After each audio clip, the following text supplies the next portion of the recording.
क्या आप कमर या गर्दन के दर्द से परेशान हैं?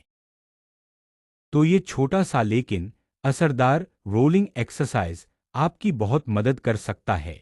ये एक्सरसाइज हमारी रीढ़ की हड्डी में जो वर्टेब्री अपनी जगह से थोड़ा हिल जाते हैं, उन्हें फिर से सही पोजीशन में लाने में मदद करता है।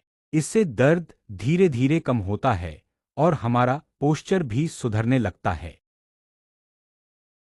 अगर आप रोज सिर्फ 5 मिनट इस रोलिंग एक्सरसाइज को करेंगे, तो कमर और गर्दन के दर्द से राहत मिल सकती है और शरीर हल्का बेंगाली आकार बेंगाली गो न हे लगेगा। अगर दर्द ज्यादा हो, तो आप हमारे बैक पेन रिलीफ थेरेपी भी ले सकते हैं,